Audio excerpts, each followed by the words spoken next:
आज हम स्टार्ट करेंगे क्लास 10th का chapter number 6 triangle. Chapter 6 triangles, जहाँ से हम क्लास 10th की ज्योमेट्री को स्टार्ट कर रहे हैं। ये पहला चैप्टर है जो ज्योमेट्री का आएगा, क्योंकि ट्राइंगल के बाद हम एक चैप्टर ज्योमेट्री का और पढ़ेंगे, सर्कल, जो कि आगे आएगा।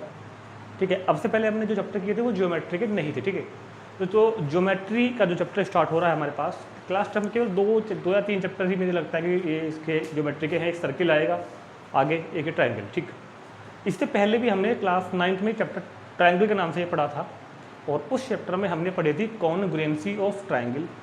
ठीक, अब जो चैप्टर 6 हम पढ़ रहे हैं ट्राइंगल, यहाँ पर हम पढ़ेंगे सिमिलरिटी ऑफ ट्राइंगल्स। ठीक, तो सिमिलरिटी ऑफ ट्राइंगल्स की बात करूँ या फिर कॉन्ग्रुएंसी ऑफ ट्राइंगल की बात कहूँ, इससे पहले सिर्फ आपको ट्राइंगल बताओ क्या होता है, जिसके बारे में कोई ज़्यादा लंबा थोड़ा टाइम नहीं लूँगा आपका, क्योंकि 10th क्लास में आने के बाद बच्चों को हम सबको इतना तो पता ही होता है कि ट्राइंगल क्या होता है। ठीक, तो triangle is a closed figure. Triangle एक क्लोज फिगर है which have 3 line segments and 3 angles. जो 3 लाइन सेगमेंट होते हैं और 3 क्या होते हैं, एंगल। जो 3 लाइन सेगमेंट्स होते हैं उनको बोलते हैं, क्या बोलते हैं उनको, साइड्स ऑफ ट्राइंगल। और जो 3 एंगल होते हैं उनको तो एंगल बोलते हैं। तो सबको पता ही है ट्राइंगल क्या होता है। हमारा जो यहाँ पर टॉपिक होगा क्लास 10th का वो होगा सिमिलरिटी ऑफ ट्राइंगल। और अब सिमिलरिटी ऑफ ट्राइंगल को स्टार्ट मैं करूँ उससे पहले हम थोड़ा सा कॉन्ग्रुएंसी ऑफ ट्राइंगल के बारे में जानेंगे, जो हमने क्लास 9th में बहुत अच्छी तरह पढ़ाया था, क्लास कॉन्ग्रुएंसी ऑफ ट्राइंगल। तो सबसे पहले हम बात करते हैं कॉन्ग्रुएंट फिगर्स। सबसे पहले हम बात करेंगे अभी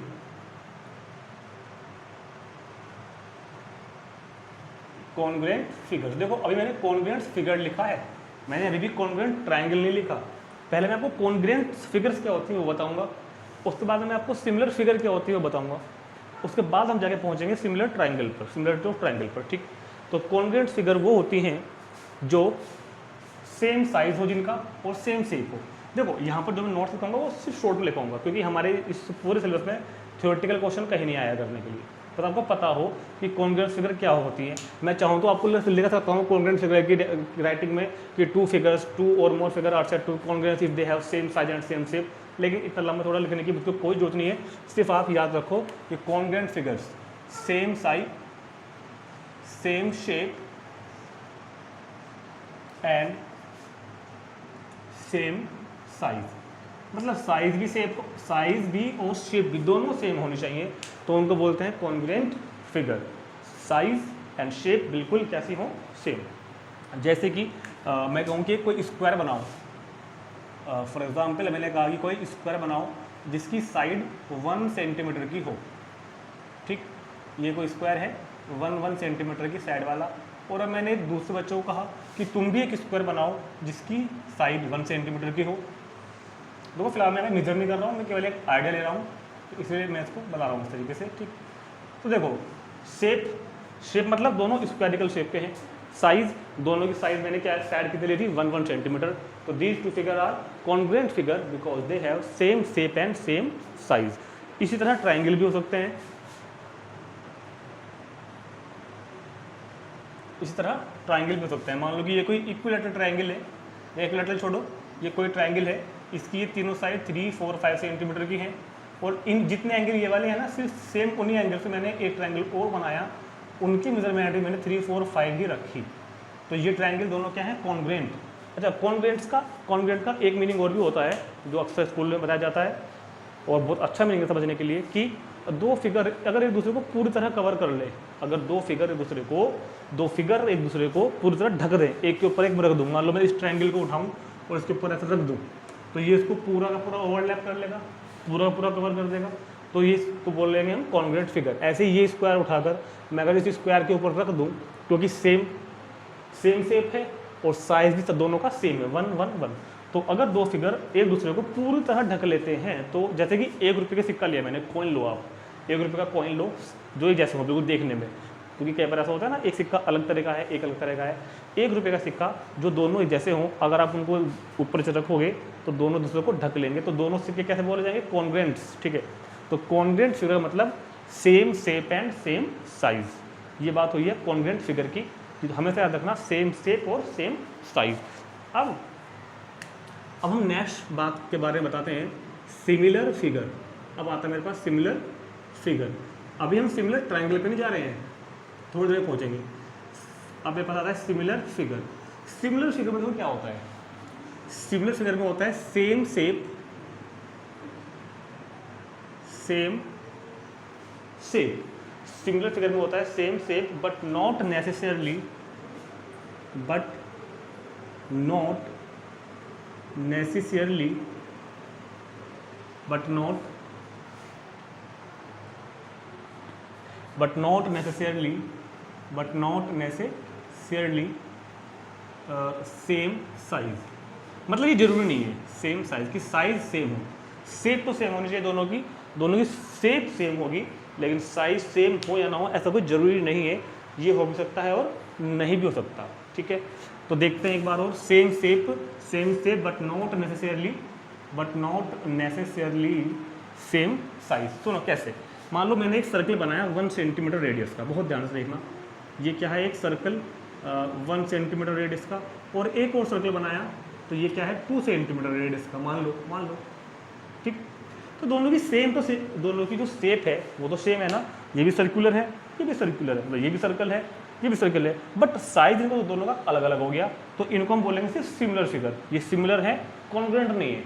कॉन्ग्रुएंट में दोनों बातें होती हैं, शेप भी और साइज भी, but in the similar figure सिर्फ शेप, हमको सिर्फ शेप ही देखनी है, हमको साइज देखना ही नहीं है। अगर हम सिमिलरिटी की बात करते हैं कभी भी, तो नॉट नेसेसरली का मतलब क्या है कि हो भी सकता है, मान लो मैं कहूँ कि ये सर्कल 1 सेंटीमीटर रेडियस वाला और ये सर्कल भी 1 सेंटीमीटर रेडियस वाला, ठीक।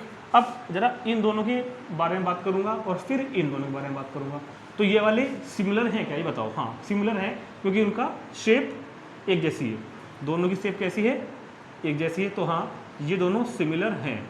अगर मैं केवल सिमिलरिटी के पॉइंट ऑफ व्यू से बात करूँ, मैं फिलहाल आपको कॉन्ग्रुएंसी वर्ड का जिक्र नहीं कर रहा हूँ फिलहाल, अगर मैं सिमिलरिटी के पॉइंट ऑफ व्यू से बात करूँ तो these 2 circles are similar because they have same shape, and these 2 circles are also similar because they have also same shape, similar, ठीक।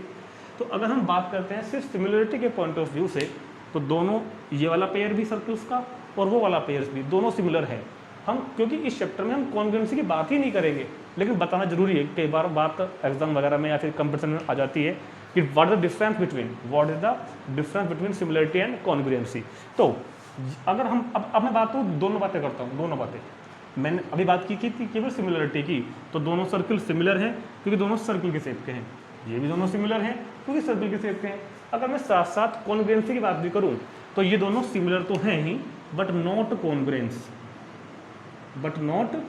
कॉन्ग्रुएंट, ये दोनों सिमिलर तो हैं बट नॉट कॉन्ग्रुएंट, और ये दोनों सिमिलर भी हैं आल्सो कॉन्ग्रुएंट भी हैं।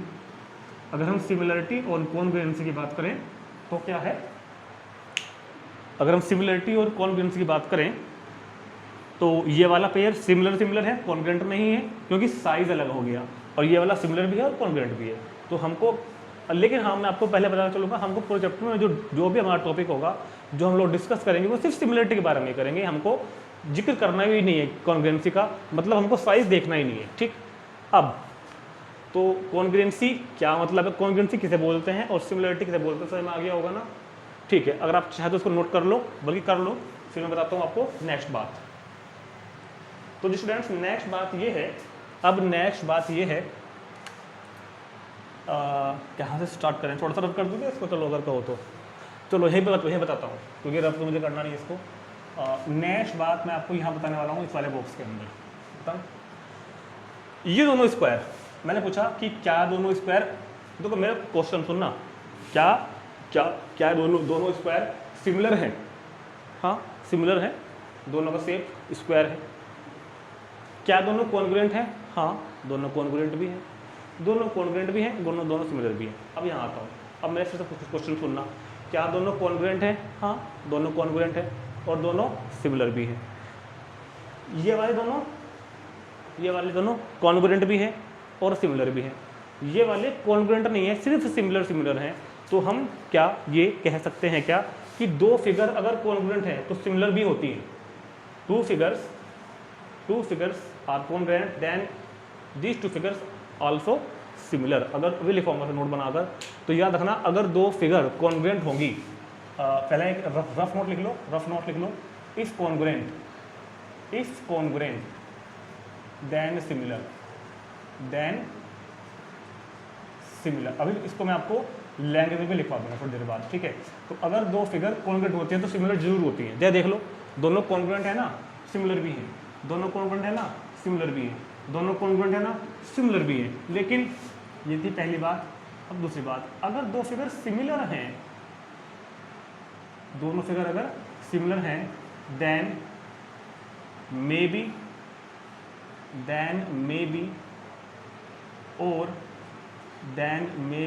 और मे नॉट बी कॉन्ग्रुएंट। अगर हमने सिर्फ सिमिलर बताया है तो कॉन्ग्रुएंट हो भी सकती है, नहीं। जैसे कि ये वाला एग्जांपल है, दोनों सिमिलर तो हैं मगर कॉन्ग्रुएंट नहीं है, दोनों सिमिलर तो है मगर कॉन्ग्रुएंट है। तो याद रखना है आपको, क्या दो फिगर अगर कॉन्ग्रुएंट हैं तो पक्का सिमिलर हैं, बट अगर दो फिगर कॉन्ग्रुएंट सिमिलर है तो ये जरूरी नहीं है कि कॉन्ग्रुएंट हो भी सकती है, नहीं भी सकती है। फिर मैं आपको दोबारा बता दूंगा, इस चैप्टर में हमको कॉन्ग्रुएंसी के बारे में कोई बात करनी ही नहीं है। ये तो मैं आपको केवल सिमिलरिटी एंड कॉन्ग्रुएंसी डिफरेंस बता रहा हूँ। अभी तक तो हम अपने मेन टॉपिक पर आए भी नहीं है। तो फिलहाल आप इसको नोट करेंगे और देखते हैं नेक्स्ट बात, इसके बाद क्या लिखवाते हैं आपको। तो नोट नंबर 1 मेरे पास में ये है कि all congruent figures are similar but all similar figure may be or may not be congruent. जो मैंने आपको अभी बताया है कि जितने भी कॉन्ग्रुएंट फिगर हैं वो सब के सब सिमिलर होंगी। All congruent figures are similar but all similar figure, जरूरी नहीं है कि सभी सिमिलर फिगर कॉन्ग्रुएंट भी हो सकती है, नहीं भी। एक इस बात को अच्छे से एक एग्जांपल से हम और समझाने की कोशिश करेंगे आपको, क्योंकि बिल्कुल हम जब पता ही आपको इंट्रोडक्शन बहुत ही डीपली बनाते हैं, इस वजह से। एग्जाम्पल सुनो, मैंने कहा ट्राइंगल लो एक, इस ट्राइंगल की 3, 4, 5 ये साइड है, सेंटीमीटर वगैरह जो भी होगी, एंड बिल्कुल सेम उन्हीं एंगल्स पर हमने एक ट्राइंगल और बनाया 3, 4, 5। अब आपको क्लास 9th में याद होगा, अच्छा इसका एक नाम रख देते हैं, नाम ABC and PQR। Class 9th में आपको याद होगा कि 2 ट्राइंगल्स कॉन्ग्रुएंट कब होते थे, जब उन दोनों ट्राइंगल का एंगल इक्वल हो, तीनों एंगल इक्वल हो और तीनों साइड भी इक्वल हो, ठीक है। तो उनको बोलते हैं हम कॉन्ग्रुएंट। और आपको याद होगा उसका सिंबल होता था triangle ABC congruent to triangle PQR। ये आपने 9th में कर लिया, ठीक। अब जैसे मैंने जैसा कि मैंने आपको अभी बताया है कि दोनों ट्राइंगल कॉन्ग्रुएंट हैं, वो सिंबल किसका है, कॉन्ग्रुएंट का। तो क्या ये दोनों ट्राइंगल सिमिलर भी हैं? हाँ भाई, कॉन्ग्रुएंट तो ये हैं ही, ये दोनों एक दूसरे को पूरी तरह ढक लेंगे ना। और जो कॉन्ग्रुएंसी की जो कंडीशन होती थी क्लास 9th में, वो सब यहाँ पर लागू हो रही है। तो क्या ये सिमिलर भी हैं? दोनों का जो शेप है वो सेम तो है ना, जिस शेप का ये है उस शेप का ये है, तो दोनों सिमिलर भी हैं, तो दोनों कॉन्ग्रुएंट भी हैं। Also triangle ABC similar to triangle PQR। जो ये मैंने सिंबल बनाया है ना, ये सिंबल होता है सिमिलरिटी का, ये सिंबल होता है कॉन्ग्रुएंसी का, ये सिंबल होता है सिमिलरिटी का। तो ये दोनों ट्राइंगल कॉन्ग्रुएंट भी हैं और सिमिलर भी हैं। मतलब पहली बात यहाँ पर लागू प्रूव हो जाती है मेरी कि all congruent figure are similar. दोनों ट्राइंगल कॉन्ग्रुएंट थे तो सिमिलर भी हुए, ये हमने कंसिडर किया था पहला एग्जाम्पल। अब एक दूसरी बात ले लेते हैं। अब मैंने फिर से एक ट्राइंगल उठाया, ट्राइंगल मैंने लिया है ABC 3, 4 एंड 5, और एक ट्राइंगल मैंने बड़ा बना दिया। देखो एंगल मैंने से वही रखे हैं जो एंगल यहाँ पे है, तो PQR। इस साइड को 6 कर देते हैं, इसको 8, इसको 10। तो क्या दोनों सिमिलर है? क्योंकि सिमिलरिटी की कंडीशन क्या है कि केवल शेप देखनी है, साइज तो देखना ही नहीं है सिमिलरिटी में। तो दोनों सिमिलर तो हैं क्योंकि दोनों का शेप एक ही है, दोनों ट्राइंगुलर शेप के हैं।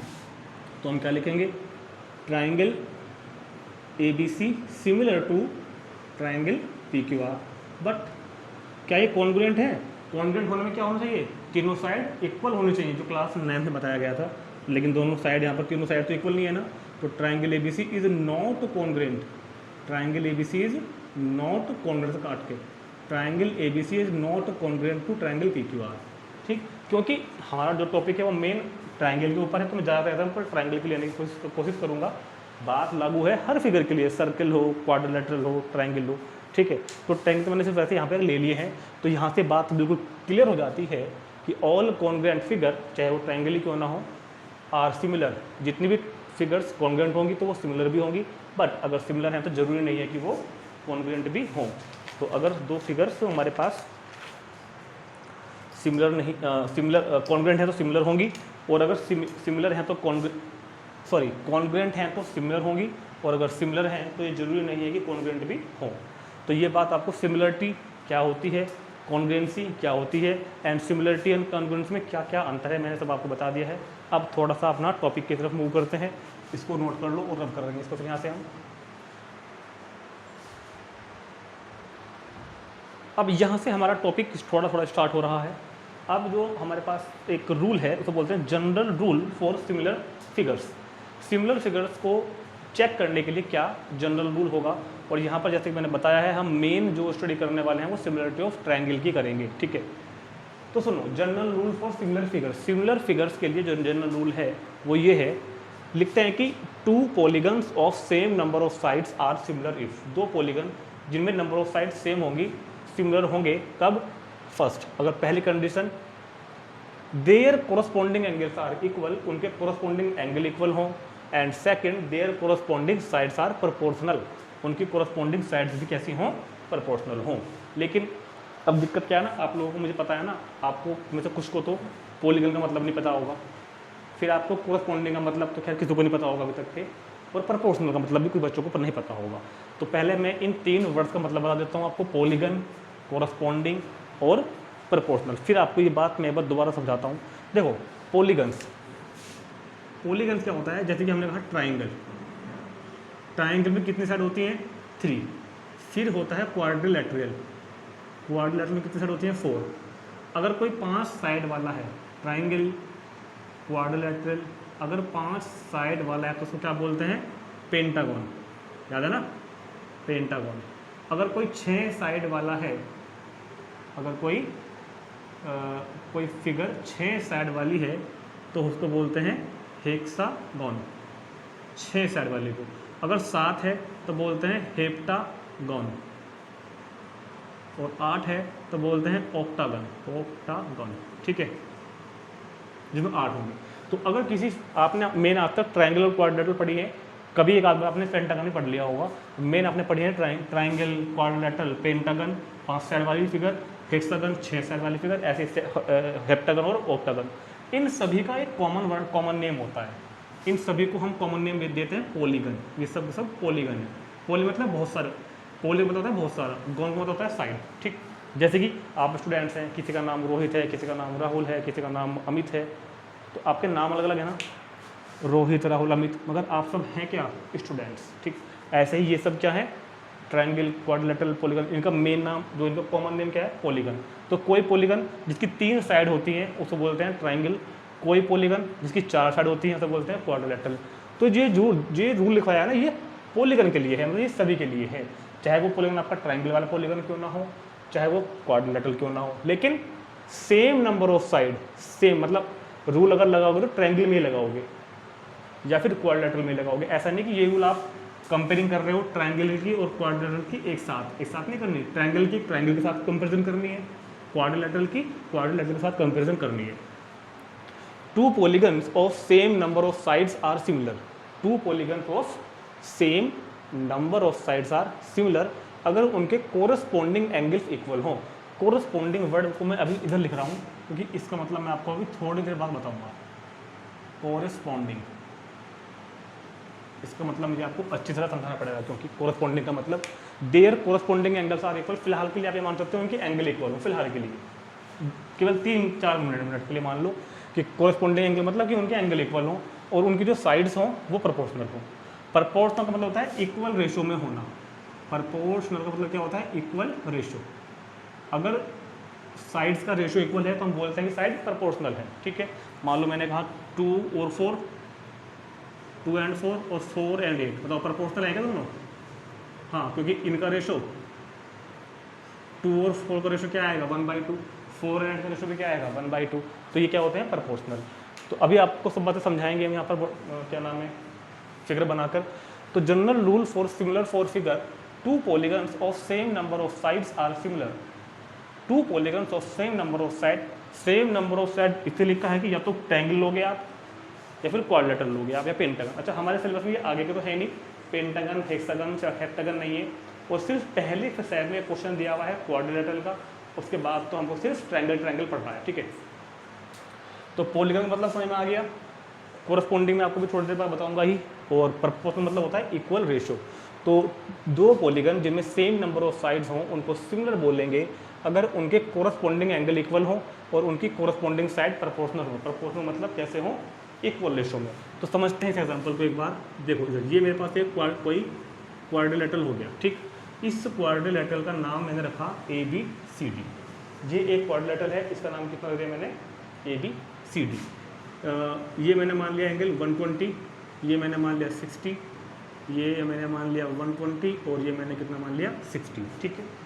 और इसकी जो ये साइड है, ये मैंने मान ली 1 यूनिट की, 1 सेंटीमीटर की। अब मैंने एक ट्रायंगल, एक क्वाड्रिलेटरल और बनाया, थोड़ा बड़ा बना दो इस बार। एक क्वाड्रिलेटरल मैंने अभी और बनाया, PQRS, इसका ये एंगल 120, इसका ये वाला एंगल 60, इसका ये वाला एंगल 120 और इसका ये वाला एंगल 60। और इसकी जो ये साइड है ये 2 सेंटीमीटर की है। इसकी जो ये साइड है कितने की है, इसकी जो ये साइड है ये 2 सेंटीमीटर की है। अब मुझको चेक करना है कि क्या ये पॉलीगन्स, मतलब इनको मैं पॉलीगन नहीं बोलूँगा, इनको मैं बोलूँगा क्वाड्रिलेटरल। क्या ये पॉलीगन्स यानी कि क्या ये क्वाड्रिलेटरल सिमिलर है। तो सिमिलरिटी चेक करने के लिए हमने आपको क्या बताया, कोरेस्पॉन्डिंग एंगल्स आर इक्वल। जो कोरेस्पॉन्डिंग मतलब अब बताता हूँ फिगर में। अगर आपने एंगल A लिया है ना, जो एंगल आपने A लिया है तो A के कोरेस्पॉन्डिंग कौन होगा, P। मतलब आपको जिस लोकेशन पे A बैठा हुआ है दूसरा एंगल उसी लोकेशन पे चेक करना है। आपको A को वहाँ पे चेक नहीं करना कि आप A की कंपेयरिंग Q के साथ कर रहे हैं। ये होता है कोरेस्पॉन्डिंग का मतलब, कि जिस लोकेशन पे एंगल A यहाँ है ठीक इस क्वाड्रिलेटरल की इस लोकेशन पे कौन सा एंगल है, P। दोनों इक्वल है ना, हाँ। अब B बताओ, तो B के कोरेस्पॉन्डिंग कौन सा होगा, Q, ठीक है। AB PQ। अब BC तो क्या आया, C। उधर कौन होगा C के कोरेस्पॉन्डेंस में, R, इसको होता है कोरेस्पॉन्डिंग। D, C के बाद D, तो D। तो ये इक्वल हैं, इसलिए मैं लिख रहा हूँ कि हाँ ये इक्वल हैं। तो मेरी पहली बात वेरीफाई हो गई कि हाँ corresponding angles are equal. Now दूसरी कंडीशन भी चेक करनी पड़ेगी, कोरेस्पॉन्डिंग साइड्स आर प्रोपोर्शनल। तो इसका पहले साइड लो, इसका बेस AB और इसका बेस PQ, इनका रेशो फाइंड करो, AB अपॉन PQ। बताओ AB अपॉन PQ मतलब 1/2। अब लो ये वाली साइड, दूसरी साइड, भाई इसके बाद ये तो आएगी ना, इसके बाद ये तो आएगी ऊपर वाली BC, और इधर कौन सी है QR, इधर BC और अपॉन QR। और देखो ध्यान से BC1 अपॉन QR2 तो 1/2। ऐसे ही इधर अब कौन सी आ रही है कोरेस्पॉन्डिंग में, CD। तो CD की कोरेस्पॉन्डिंग कौन सी बैठ रही है, RS, CD अपॉन RS। तो इसका 1 इसका 2, ठीक है। और DA और upon SP, DA upon SP, तो ये भी कितना हो गया 1/2। तो अगर दो फिगर्स की यानी कि दो पॉलीगन्स की, फिलहाल हम बात कर रहे हैं क्वाड्रिलेटरल के बारे में, कोरेस्पॉन्डिंग एंगल इक्वल हो और कोरेस्पॉन्डिंग साइड्स का रेशो इक्वल हो, यानी कि हम बोलते हैं कि yes corresponding sides are proportional, तो quadrilateral ABCD similar to quadrilateral PQRS। तो किन्हीं भी दो क्वाड्रिलेटरल को जब ये कहूँ किन्हीं भी दो पॉलीगन्स को, फिलहाल हम बात कर रहे हैं क्वाड्रिलेटरल की, ये सिंबल है सिमिलर का, किन्हीं भी दो क्वाड्रिलेटरल को सिमिलर होने के लिए इन दोनों कंडीशन को फॉलो करना पड़ेगा, वेरीफाई करना पड़ेगा। क्या कि कोरेस्पॉन्डिंग एंगल इक्वल हो, चार हो, ये नहीं कोई एक हो गया, पहला पहले के साथ इक्वल हो, दूसरा दूसरे के साथ इक्वल हो, तीसरा तीसरे के साथ इक्वल हो और चौथा चौथे के साथ इक्वल हो। ऐसे ही साइड का रेशो AB अपॉन PQ, फिर दूसरी साइड अपॉन दूसरी साइड, तीसरी साइड अपॉन तीसरी साइड और चौथी साइड अपॉन चौथी साइड, ये सब साइड में क्या हो, इक्वल हो। तो हम बोलते हैं कि ये दोनों क्वाड्रिलेटरल सिमिलर हैं। दूसरी बात, अगर कभी भी हम दो क्वाड्रिलेटरल की या फिर दो ट्रायंगल की सिमिलरिटी की जांच कर रहे हैं, हम चेक कर रहे हैं और हमको दिखा कि पहला एंगल पहले के साथ इक्वल नहीं है, तो फिर आगे चेक करने की जरूरत नहीं है, क्योंकि सारे एंगल इक्वल होने हैं, सारी ही साइड का रेशो भी इक्वल होना है। तो अगर एंगल A मान लो P के इक्वल आ गया और B Q के इक्वल नहीं आया, तो बस काम वहीं रोक देना कि सिमिलर नहीं है, आगे जाके जरूरत नहीं पड़ेगी, ठीक। अब आप एक काम करेंगे कि क्या करेंगे, ये जो हेडिंग लिखा हुआ है ना, general rule for similar figure, ठीक, थोड़ा सा चेंज करता हूँ इसको पहले। तो पहले आप इसको नोट कर लेंगे एक बार सबको। चलो अब यही रूल मुझको लिखवाना है क्वाड्रिलेटरल के लिए, क्योंकि एक क्वेश्चन है पहले एक्सरसाइज में 6.1 में, और फिर यही रूल लिखवाऊंगा मैं आपको ट्रायंगल के लिए, और ट्रायंगल के बारे में हम इसको और ज़्यादा डिटेल में पढ़ेंगे, क्योंकि अभी मुझे को आपको नाम लिखने का मतलब भी समझाना है कि इनके नाम कैसे लिखते हैं, ठीक। तो अब आएगा general rule for similar figure ना आके अब आएगा, थोड़ा चेंज करते हैं इधर को, यहाँ से हटाएंगे पॉलीगन, यहाँ लिखेंगे कोऑर्डिनेटर। तो सुनो, अब लिखेंगे rule for similar, rule for क्या लिखेंगे, rule for similar quadrilateral, rule for similar quadrilateral. तो दो क्वाड्रिलेटरल सिमिलर कब होते हैं, दो क्वाड्रिलेटरल, टू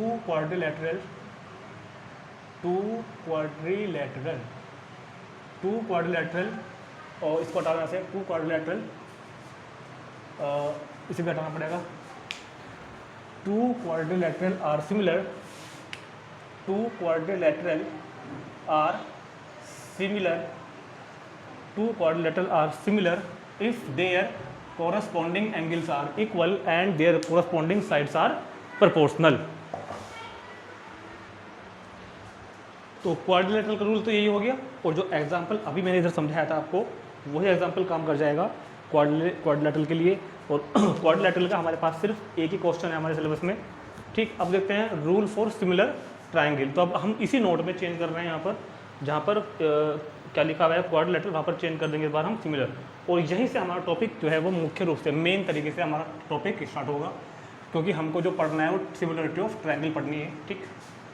तो क्वाड्रिलेटरल के बाद तो इस तरह के अब आपके पास तीन नोट हो गए, एक तो था जनरल नोट पॉलीगन्स के लिए, फिर उसी को हमने बना दिया क्वाड्रिलेटरल में, और अब उसको बना रहे हैं हम ट्रायंगल में, for similar triangles.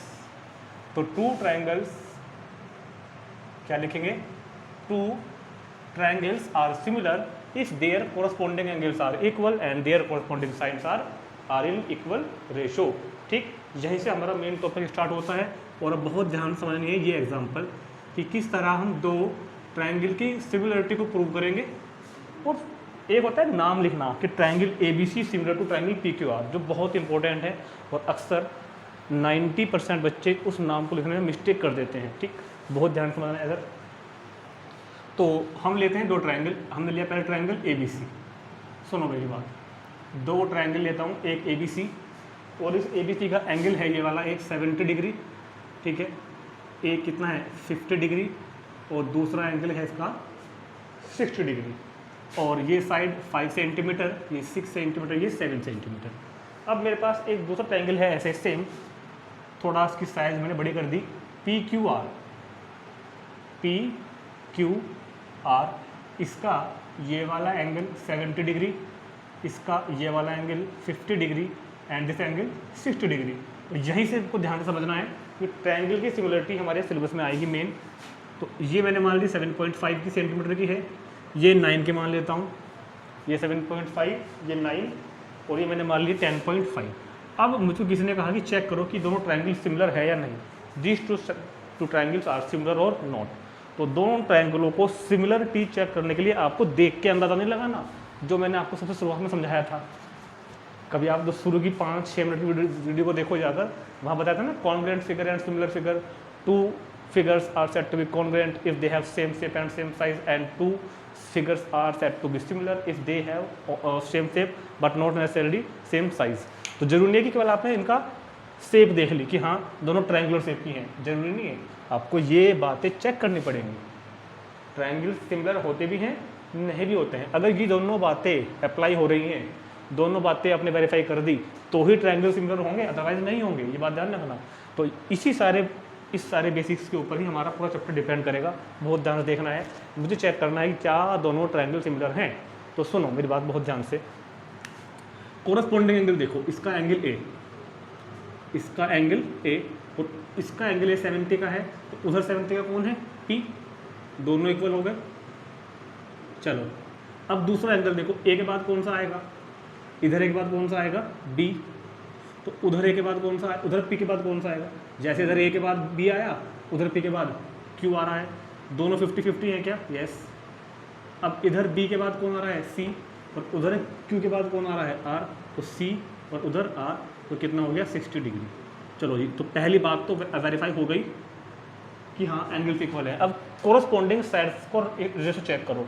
Side A B का रेशो देखो पी क्यू के साथ, A B upon P Q, A B 5 upon 7.5। अब इसके बाद कौन सी साइड आएगी, B C, B C upon Q R, B C upon Q R, B C 7 और क्यू आर 10.5, ठीक है। और फिर कौन से देखो, इसके बाद कौन से देखेंगे हम लोग, सी ए, और उधर कौन सी आर पी, सी ए अपॉन आर पी, तो 6/9।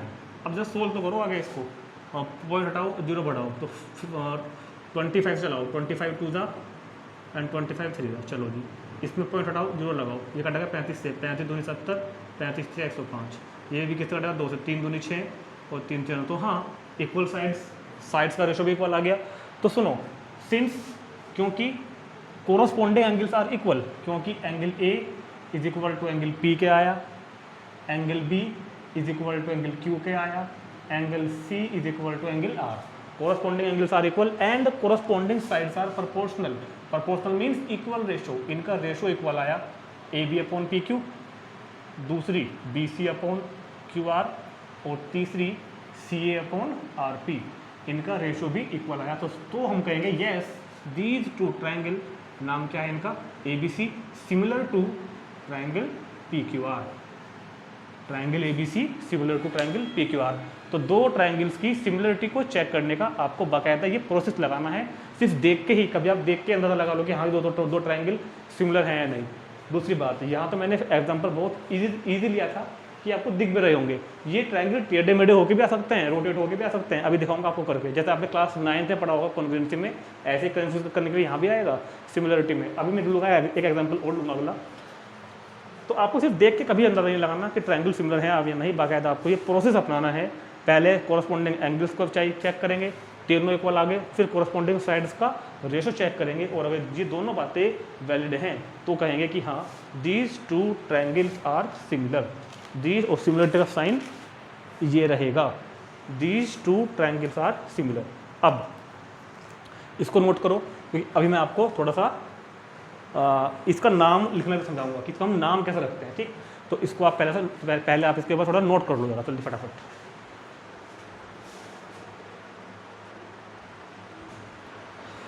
देखो मैंने यहाँ से वो कैलकुलेशन वाला पार्ट हटा दिया, ट्रायंगल आपके पास है, दोनों मेजरमेंट यहाँ लिखी हुई है सबकी, ठीक।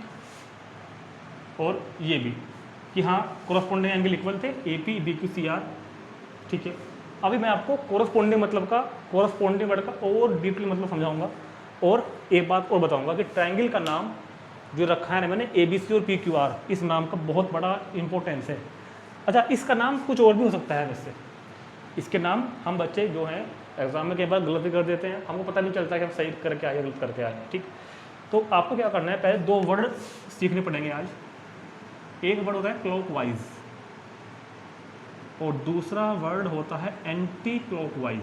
एंटी क्लॉकवाइज, क्लॉकवाइज मतलब जिस तरह घड़ी की सुई घूमती है, घड़ी की सुई कैसे चलती है, ऐसे। घड़ी की सुई जिस तरह मैं अपना देखना, जिस तरह मैं मार्कर को घुमाऊंगा, घड़ी की सुई चलती है इस तरीके से। मान लो कि 12 पे है तो 12 से ऐसे जाएगी, ऐसे चलेगी, ऐसे चलेगी, ऐसे चलेगी। एक ये मैंने एरो लगा दिए, ये इसको बोलते हैं क्लॉकवाइज डायरेक्शन। घड़ी की सुई जैसे चलती है ऐसे, ठीक। ये है एंटी क्लॉकवाइज, उल्टा, घड़ी से ऐसे थोड़ी चलती है, ये है एंटी क्लॉकवाइज डायरेक्शन। अगर आप दोबारा देखना, अगर आप इस तरह जा रहे हो, यहाँ बता रहा हूँ, अगर आप इस तरह जा रहे हो तो क्लॉकवाइज जा रहे हो, और अगर आप इस तरह जा रहे हो तो आप एंटी क्लॉकवाइज जा रहे हो। ये बातें ध्यान रखना, इससे आपको ट्रायंगल का नाम लिखने में आप एक तो कभी मिस्टेक नहीं करोगे, आपको कभी रटना नहीं पड़ेगा। चलो फिर से आते हैं, एक बार दोबारा आते हैं। मेरे को चेक करना है कि ट्रायंगल सिमिलर है या नहीं, ठीक। अच्छा, ये आपको कॉन्ग्रुएंसी में भी समझाया गया था क्लास 9 में, ये ट्रायंगल सिमिलर है नहीं। तो सबसे पहला काम क्या है, देखो ये तो क्वेश्चन हो रहा है इजीली क्योंकि दोनों मैंने देखने में एक जैसे बनाई। अभी मैं एक एग्जांपल और लूँगा आपके सामने, उसमें मैं एक ट्रायंगल को तिरछा कर दूँगा, फिर आपको दिक्कत आएगी। तो करना क्या है आपको, सबसे पहले आप इस ट्रायंगल का और उस ट्रायंगल का एक एंगल लिखो जो इक्वल दिख रहा है, बिना आपको सोचे समझे। वो आपकी इच्छा है, आप ए लो, ए के साथ पी को लो, या बी के साथ क्यू को लो, या सी के साथ आर को लो। ऐसा कुछ नहीं है कि आपको ए बी सी पहले ए ही लेना है, नहीं, कोई ज़रूरत नहीं है। जो आपका मन कर रहा है वो ले लेना, बस दोनों ले लेना इक्वल वाले। तो बताओ ए से शुरू करूँ? अब यार ए तो पहले किए थे ना, इस बार हम सी ले लेते हैं कि इस ट्रायंगल का एंगल सी किसके इक्वल है उधर? आर के। चलो हमने यहाँ से स्टार्ट किया, हमने कहानी को यहाँ से स्टार्ट किया, ठीक होगी बात। अब ये आपकी इच्छा है, जैसे आपने पहला एंगल लिया, जैसे ही आपने पहला एंगल लिया तो अब आपको चलना पड़ेगा, या तो क्लॉकवाइज या एंटी क्लॉकवाइज, ये आपकी इच्छा है। जिस क्वेश्चन को आप कर रहे हो, या तो आप उसमें सारा काम क्लॉकवाइज ही करना, या फिर सारा काम एंटी क्लॉकवाइज ही करना एक क्वेश्चन के अंदर। ये मत कर देना कि एक ही क्वेश्चन में कुछ चीज़ें तो क्लॉकवाइज देख ली और कुछ चीज़ें एंटी क्लॉकवाइज देख ली, ऐसा मत करना। अगर आप एक क्वेश्चन कर रहे हो तो उसमें कोई एक काम, जो भी आप काम करोगे सारे काम या तो क्लॉकवाइज वाले डायरेक्शन में करना या एंटी क्लॉकवाइज वाले डायरेक्शन में करना। फिलहाल मैं कर रहा हूँ क्लॉकवाइज वाले में। जब मैं 60 पे हूँ और इधर मैं आर पे हूँ, जो मैंने स्टार्ट लिया है, तो मैं चलता हूँ क्लॉकवाइज, ऐसे। ये होता है क्लॉकवाइज, ये होता है क्लॉकवाइज। तो सी के बाद जस्ट क्या आएगा? बी। और उधर आर के बाद कौन आएगा? भाई आर के बाद देखोगे ना क्यू। चेक करो कि इक्वल है क्या। अब इक्वल लगना ही, चेक करने के बाद लगाना है। ये तो सी के बाद बी 50, उधर भी 50, तो हाँ इक्वल आ गया। चलो जी, अब मैं बी पे था और चल कैसा रहा हूँ मैं? क्लॉकवाइज। चलो क्लॉकवाइज, इधर से भी क्लॉकवाइज चल लेना, चलो क्लॉकवाइज। तो कौन सा आएगा? ए। और उधर कौन सा आएगा? पी। क्या इक्वल है? यस, 70 डिग्री इक्वल है। अब ऐसे ही इनकी रेशो चेक करेंगे हम लोग।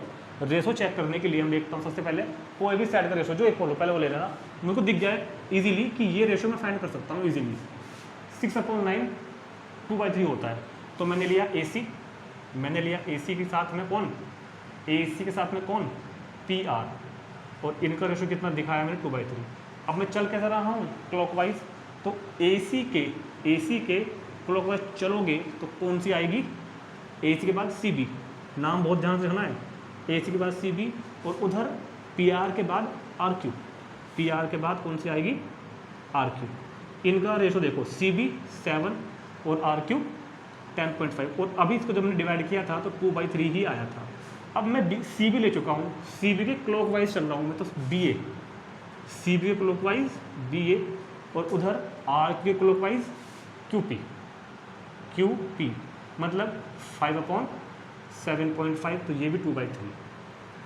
तो इस तरह भी हम इसको चेक कर सकते हैं। ऐसा नहीं कि आपको जो मैंने पहला तरीका बताया था आपको वैसे ही चेक करना है, आप इसको ऐसे भी चेक कर सकते हैं। ठीक, इसको हम ऐसे भी चेक कर सकते हैं। और अब आप ट्रायंगल का नाम इसके अकॉर्डिंग रखो कि तो ये बातें लागू हो गई। तो क्या लिखो आप? Triangle CBA, triangle CBA। अच्छा, इसको थोड़ा अलग कर देता हूँ यहाँ से पहले इतना। ट्रायंगल CBA इसके according similar to triangle RQP, similar to triangle RQP, similar to triangle RQP। इस क्वेश्चन का नाम हम ये भी लिख सकते हैं, ऐसे ही मत लिख देना उठाए कुछ भी जो मन में आया। तो बच्चे क्या करेंगे? ACB या ABC या BCA या BAC ना, इसके अकॉर्डिंग चलना है। CBA, ये नाम हमको कुछ देता है। इस नाम में कहते हैं, नाम में क्या रखा है? नाम में बहुत कुछ रखा है। पहले बताओ, ये नाम हमें आ गया ना। अब एक बात हो, बाई चांस कभी आपको ये दिया हुआ है, सपोज करो कि आपको ये दिया हुआ है क्या?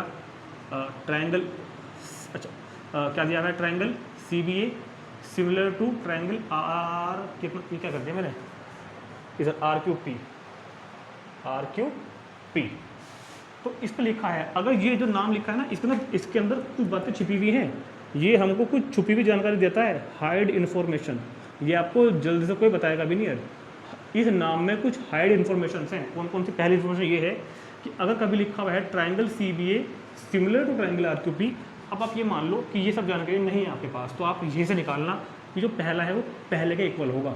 एंगल C = R के इक्वल होगा, दूसरा दूसरे के इक्वल होगा, एंगल B Q के इक्वल होगा, and angle A angle P के इक्वल होगा, एंगल A एंगल P। देखो ऐसे ही था क्या? ठीक है।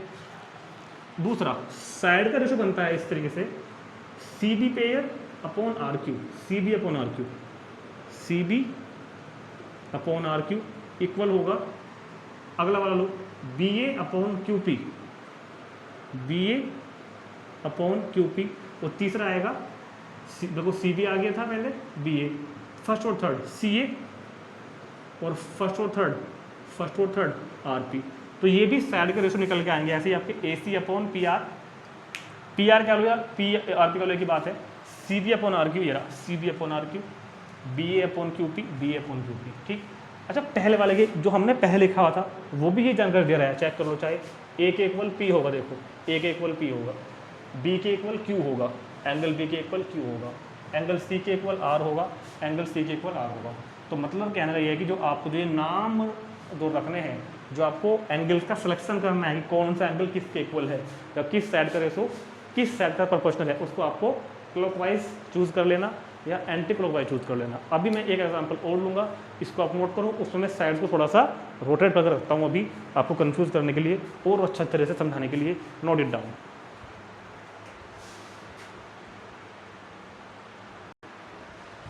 चलिए अब देखते हैं, मान लीजिए क्वेश्चन आता है एग्जाम में कि check whether these two triangles are similar और नॉट। हमें चेक करना है कि दोनों ट्रायंगल सिमिलर है या नहीं है। अच्छा हम ऐसा क्वेश्चन करेंगे भी एक्सरसाइज 6.3 में करेंगे, कि 6.1 तो वैसे ही है नाम मात्र को, 6.2 में टॉपिक ही अलग हो जाएगा, 6.3 में हम फिर से सिमिलरिटी ऑफ ट्रायंगल में आएंगे, वहाँ पर हम इस तरह के कई सारे क्वेश्चन करेंगे अपनी एनसीईआरटी के बुक से, ठीक है। तो ज़रा समझते हैं एक बार सिमिलरिटी को और ज़रा डिटेल में। अच्छा अभी तक आपको कॉरस्पॉन्डिंग का मतलब समझ में आ गया होगा ना, कॉरस्पॉन्डिंग कैसे चेक करते हैं, क्लॉकवाइज या एंटी क्लॉकवाइज। इस क्वेश्चन में हम एंटी क्लॉकवाइज और क्लॉकवाइज आपको दोनों करके दिखाएंगे, ठीक, बहुत ध्यान सुनना, ठीक है। चलो मेरे को चेक करना है कि दोनों ट्रायंगल सिमिलर है नहीं, तो आपको ये देख के अंदाजा मत लगाना कि ये ऐसा है और ये तिरछा है तो सिमिलर होंगे या नहीं, हो भी सकते हैं नहीं भी। ना ही आपको ये देख के अंदाजा लगाना कि वहाँ पर टॉप एंगल 70 है और यहाँ पर टॉप एंगल 60 है तो ये इक्वल नहीं है, आपको ऐसे भी नहीं करना। आपको बाकायदा वही दोनों रूल फॉलो करने हैं कि कोरस्पॉन्डिंग एंगल्स आर इक्वल है या नहीं और corresponding sides are equal ratio में है या नहीं, उस चीज़ को बाकायदा चेक करना पड़ेगा। कैसे, मैं दिखाता हूँ कैसे। सबसे पहला पेयर आपको चूज़ करना है रैंडमली, जैसा आपका मन करता हो। एंगल्स का मेरे को दो चीज़ चेक करनी होती है ना, एंगल्स का एंगल इक्वल है या नहीं और साइड्स रेशो में इक्वल है या नहीं। तो पहले आप इस ट्रायंगल का एक एंगल और उस ट्रायंगल का एक एंगल जो इक्वल हैं आपस में वो ले लो, वो आपकी इच्छा है। आप 70-70 वाले लेके शुरुआत करोगे या 60-60 वाले लेके शुरुआत करोगे या 50-50 लेके शुरुआत करोगे। शुरुआत आपको करनी पड़ेगी किसी भी एक पेयर ऑफ एंगल जो इक्वल वाला है उसको लेके, वो आपकी इच्छा है। देखो नाम ये बात याद रखना, इस बात को लिख लो, ट्रायंगल के नाम कई सारे बन सकते हैं। मेरी बात बहुत ध्यान सुनना। सिमिलरिटी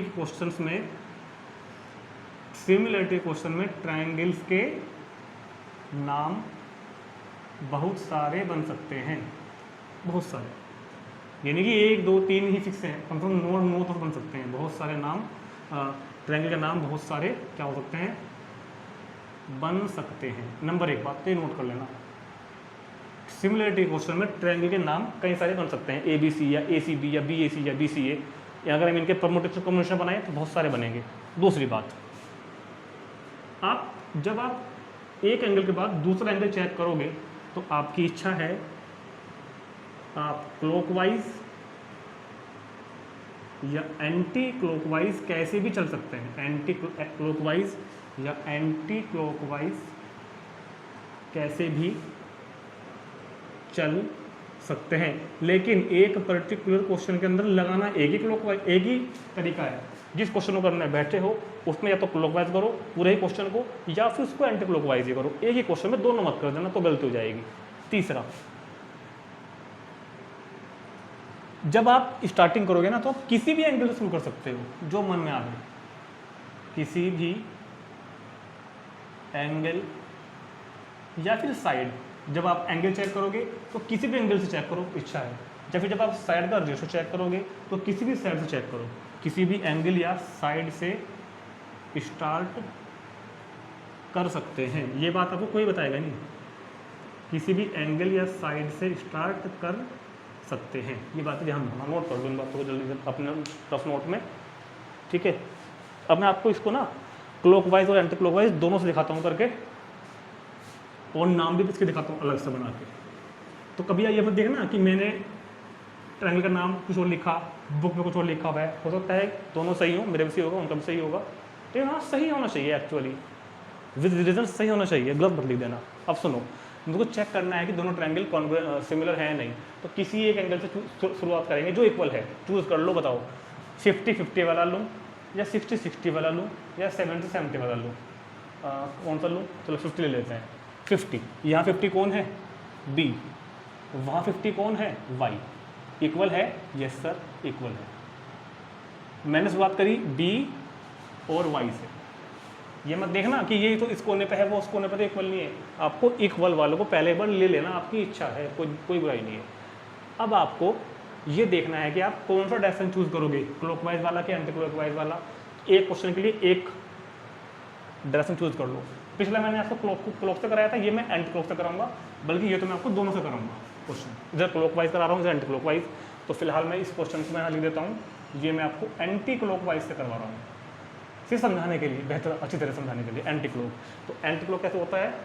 इस तरीके से, कैसे? ऐसे एंटी क्लॉक, ठीक। इधर बी के लिए एंटी क्लॉक, इधर कौन होगा? वाई के लिए एंटी क्लॉक। एंटी क्लॉक मतलब घड़ी की सुई की अपोजिट डायरेक्शन। चलो जी, बी के बाद एंटी क्लॉक में कौन पड़ रहा है? सी। और उधर वाई के बाद एंटी क्लॉक में कौन पड़ रहा है? जेड। इधर बी के बाद एंटी क्लॉक में सी, उधर वाई पे थे ना हम, तो वाई के बाद एंटी क्लॉक में जेड। दोनों इक्वल है क्या? जरा देख बताओ, सी 60 का और जी साहब जेड 60 का, यस ये तो इक्वल आ गई। चलो अब मैं सी पे आ गया, सी के लिए एंटी क्लॉकवाइज चलो, और यहाँ मैं जेड पे आ गया था ना, तो जेड के लिए एंटी क्लॉकवाइज चलो, ये एंटी क्लॉकवाइज ऐसे। चलो सी के लिए एंटी क्लॉकवाइज कौन है? ए, और जेड के लिए एंटी क्लॉक कौन है? एक्स। अब देखो कि इक्वल है क्या? नहीं, ए 70 एक्स 70, हाँ जी ये भी इक्वल है, तो ये तो इक्वल हो गए। और पहले हमको देखने में ऐसा लग रहा था कि ये शायद सिमिलर ना हो। चलो साइड का जैसे चेक करते हैं, किसी भी साइड से बात करो, मैं ले लेता हूँ BC साइड को, BC। इधर अगर मैंने BC ली तो इधर आपको इक्वल वाली ही लेनी है, पहला तो आपको पहला पेयर तो चुनना है इक्वल वाला ही है। इधर BC चुना, तो इधर कौन चुनोगे आप? YZ। BC के साथ YZ, मतलब क्या होगा? 7 और अपॉन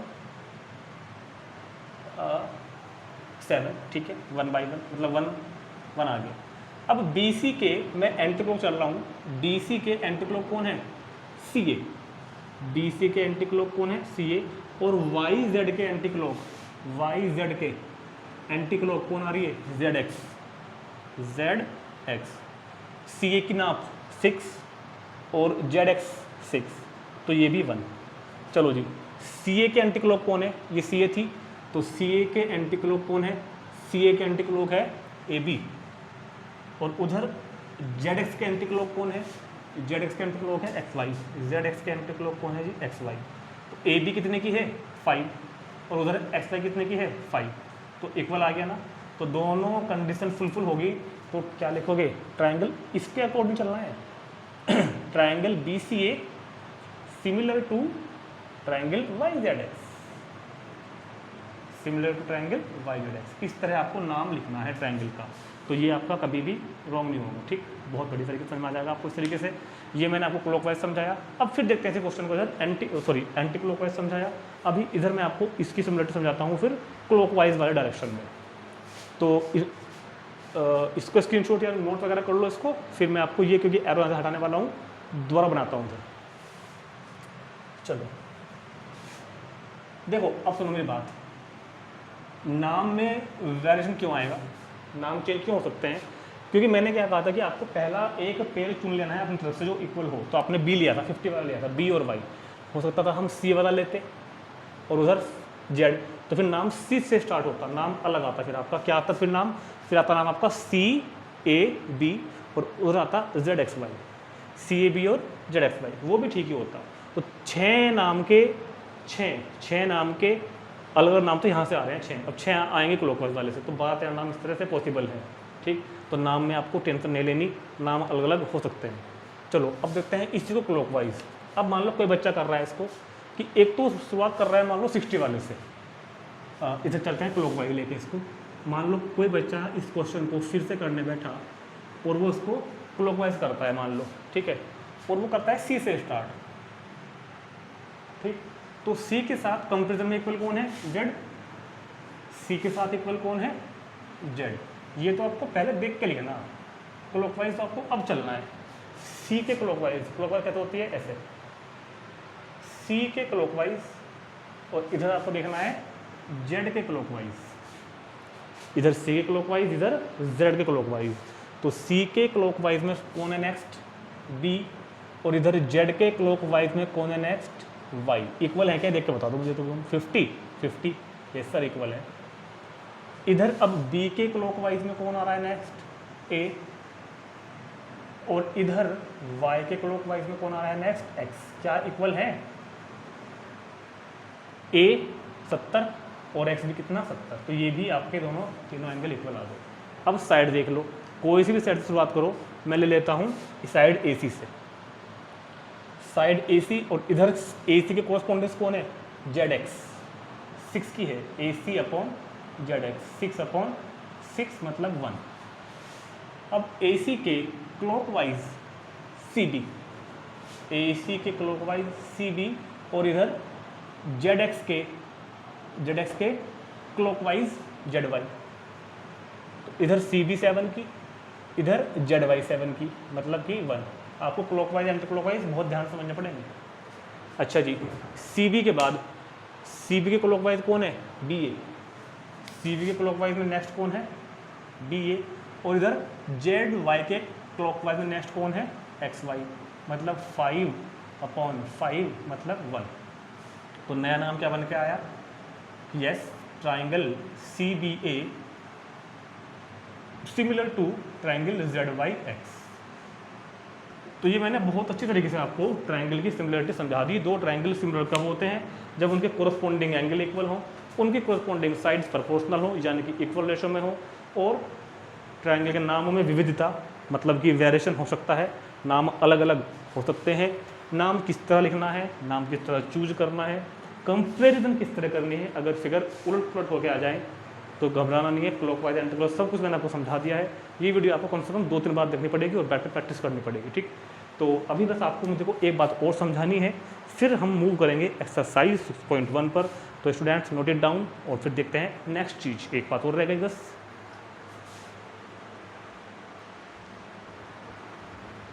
तो अभी लास्ट बात और बतानी है। 2 ट्राइंगल्स अगर हमको कभी सिमिलर दिए गए हैं पहले से ही क्वेश्चन में, वैसे तो हमको ज़्यादातर क्वेश्चन में चेक करने के लिए आएगा कि चेक करके बताओ कि सिमिलर है या नहीं, प्रूव करने के लिए आएगा कि प्रूव करो कि सिमिलर है या नहीं। लेकिन अगर कभी हमको 2 ट्राइंगल पहले से ही सिमिलर हैं तो हमारे पास कुछ जानकारियाँ आ जाती हैं ऑटोमेटिक, जो कि हाइड होती हैं। उनको मैं आपको फाइंड करने बता रहा हूँ। अगर वो कह रहा है कि 2 ट्राइंगल सिमिलर हैं, अगर वो कह रहा है पहले से ही कि these 2 triangles A B C and P Q R similar हैं, उसने कहा है, सो वी हैव, तो हमारे पास ये 6 बातें होंगी। कौन कौन सी 6 बातें? ये वाली। आपको नाम पे जाना है, नाम पे। ये जो ए है ये इसके इक्वल होगा, मतलब एंगल ए पी के इक्वल होगा ये एंगल ए पी के इक्वल होगा। अभी फिगर में मत जाओ कि मैं तो वैसे बना रखी है। दूसरा एंगल दूसरे के इक्वल होगा, एंगल बी एंगल क्यू के इक्वल होगा। ये नाम में से मैं आपको हाइड जानकारी बता रहा हूँ, क्वेश्चन करने में भी यूज आएगी। सी आर के इक्वल होगा, ठीक है, ये बुक में भी लिखा हुआ। तो अगर कभी आपको ट्राइंगल की कॉन्ग्रुएंसी, बार कॉन्ग्रुएंसी आ रहा है मन में, अगर ट्राइंगल सिमिलर है एक ट्राइंगल के, तो इनके इस ऑर्डर में एंगल इक्वल होंगे कि एंगल ए पहला एंगल पहले के इक्वल, दूसरा एंगल दूसरे के इक्वल और तीसरा एंगल तीसरे के इक्वल। इसी तरह हम बनाते हैं साइड्स का रेशो। साइड का पहला पेयर ए बी और पहला पेयर पी क्यू, इसका रेशो ए बी और पी क्यू का रेशो। ऐसे ही साइड्स का दूसरा पेयर, इधर बी सी इधर क्यू आर, इधर बी सी और इधर क्यू आर। और अब साइड्स का तीसरा पेयर, मतलब कि ये वाला फर्स्ट एंड थर्ड ए सी और कौन पी आर इक्वल होगा। तो अगर कभी भी 2 ट्राइंगल आपको कॉन्ग्रुएंट दिए गए हैं तो आपके पास ये दोनों जानकारी हाइड ऑटोमेटिक आ जाती है। ध्यान रखना, अगर आपके पास कभी भी 2 ट्राइंगल सिमिलर हैं, देखो माफ़ी चाहूँगा अगर मैंने पहले बीच में कभी कॉन्ग्रुएंट बोल दिया, मेरे मुझसे पता नहीं क्यों कॉन्ग्रुएंट निकल रहा है आज, अगर दो ट्रायंगल सिमिलर हैं तो ये जानकारी हाइड है जो कि हमारे पास होती ही होती हैं। हम इनको किसी भी क्वेश्चन में कभी भी यूज कर सकते हैं जब उसने कहा हो क्वेश्चन में कि yes these two triangles are similar. क्या पहला एंगल पहले के इक्वल, नाम के अकॉर्डिंग, फिगर के अकॉर्डिंग मत चलना। कुछ बच्चे ये बहुत बड़ी मिस्टेक कर देते हैं कि वो फिगर के अकॉर्डिंग चलते हैं। मैं कह रहा हूँ आपको बार बार, फिगर के अकॉर्डिंग नहीं चलना। Angle A equal to angle P, D equal to Q, C equal to R. Sides का पहला पेयर अपॉन इधर पहला पेयर, दूसरा पेयर अपॉन दूसरा पेयर, तीसरा pair A C upon P R भी प्रोपोर्शनल होगा आपस में, ठीक। तो ये था हमारा एक्सरसाइज 6.1 का बहुत अच्छा इंट्रोडक्शन। देखो 6.1 का जो सॉल्यूशन है ना वो बहुत छोटा सा है, मात्र 5-7 मिनट का होगा। उसमें 4 MCQ क्या नाम फिलअप वगैरह हैं, सिमिलर और नॉन सिमिलर या फिर कॉन्ग्रेंट्स के एग्जाम्पल वगैरह देने हैं, वो हम कर देंगे आराम से। लेकिन इस बुक में थोड़ा सा इस चैप्टर को लेके हल्का सा मैं थोड़ा सा परेशान इसलिए हो जाता हूँ कि इसमें ये सब बातों के ऊपर क्वेश्चन नहीं दिए हुए एक्चुअल में। देखो एक बात बताता हूँ मैं आपको, यह तो हम कर ही लेंगे।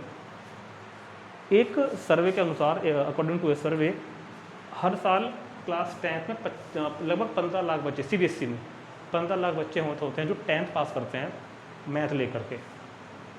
ऐसे सबको मैथ होता है आपको, तो 15 लाख बच्चे 10th पास करते हैं मैथ लेकर, मगर 11th में सिर्फ 5 लाख पहुंचते हैं मैथ लेकर। वो 10 लाख बच्चे मैथ छोड़ देते हैं, कॉमर्स ले ली, बायोलॉजी ले ली, कुछ भी ले ली, मगर मैथ नहीं लेंगे। क्यों? उसका कारण क्या है मैं बताता हूँ। सबसे मेजर रीज़न जो है वो है ज्योमेट्री। जिन बच्चों को 9th और 10th में ज्योमेट्री नहीं समझ में आती या हार्ड लगती है, देखो अलजेब्रा जो होता है ना, स्क्वायर वगैरह कर लिए, फैक्टर कर लिए, बच्चे कर लेते हैं, मेंस्ट्रुएशन, क्यूब, सरफेस एरिया कर लेते हैं।